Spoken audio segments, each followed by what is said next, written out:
जाहिर है हम जानते हैं कि विक्ट्री विद ऐश और अपडेट्स को लेकर अभी काफी शांति है।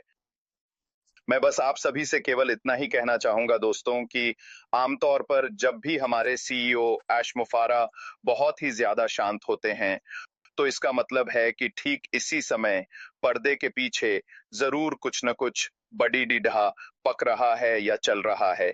इसलिए आप बिल्कुल भी निराश न हो, बिल्कुल भी चिंता मत करें। वह कहीं गए नहीं हैं, वह देश छोड़कर भागे नहीं हैं, उन्होंने हमें बीच मंझधार में नहीं छोड़ा है। बस अभी पर्दे के पीछे बहुत सारी चीजों पर काम चल रहा है।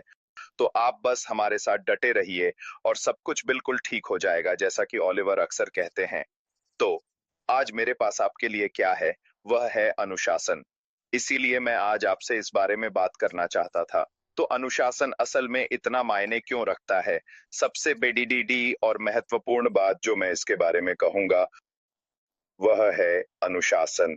क्यों? क्योंकि काम में निरंतरता ग्राहकों और भागीदारों को आपकी विश्वसनीयता पर यकीन दिलाती है। जितना आप वह यकीन बढ़ाएंगे, उतना ही आप ये कहने में सधे हुए होंगे कि ये होने वाला है, हम यहाँ खड़े हैं, या जो भी बात हो। इससे आपके बिजनेस के साथ भरोसे का स्तर बढ़ता है, और माने या न माने, इससे ग्रोथ भी होती है।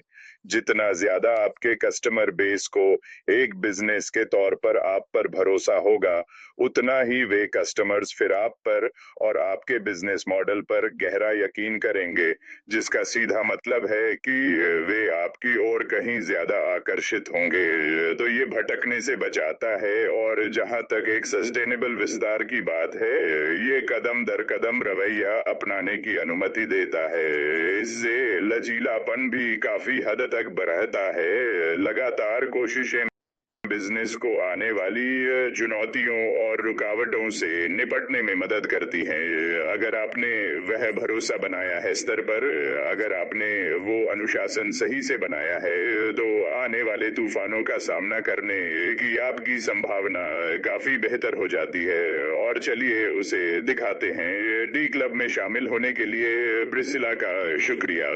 धन्यवाद साहब, आप बहुत बहुत दयालु हैं। और आखिरी बात, ये एक ऐसा कल्चर बनाने में मदद करता है जहां स्पष्ट सिस्टम वाला अनुशासित माहौल टीम में तालमेल और जवाबदेही बढ़ाता है, जिससे लगातार बेहतर प्रदर्शन होता है।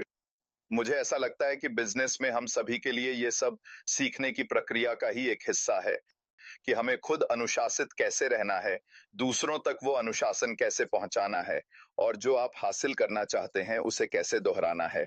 अगर आप ऐसा करने में, दूसरों को ट्रेन करने और उन्हें ये सिखाने में अनुशासन रख सकें कि इसे कैसे करना है, तो आप ऐसे लोगों का एक बहुत विशाल नेटवर्क बना लेंगे जो सभी ठीक आपके काम को दोहरा रहे होंगे।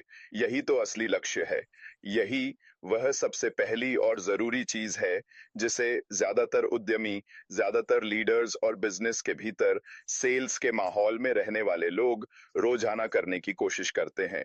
वे दूसरों को विकसित करने और उन्हें आगे बढ़ाने में मदद करते हैं, ताकि वे इतने आत्मविश्वास से भर जाएं कि वे ठीक वही काम कर सकें जो आप कर रहे हैं, और फिर उसके बाद वे अपने भीतर आपके काम को दोहरा सकें। जाहिर है, अपनी खुद की खासियतों और काम करने के अपने अंदाज के साथ ये सभी चीजें जरूरी हैं।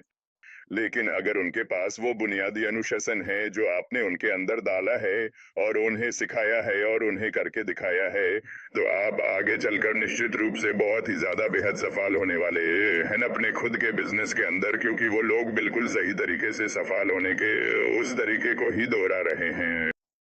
और जो लोग इसे देख रहे हैं, उनसे मैं यही आग्रह करता हूँ कि खुद अनुशासित रहने की पूरी कोशिश करें। जो भी आप कर रहे हैं उसमें निरंतर बने रहें, चाहे वो कुछ भी हो।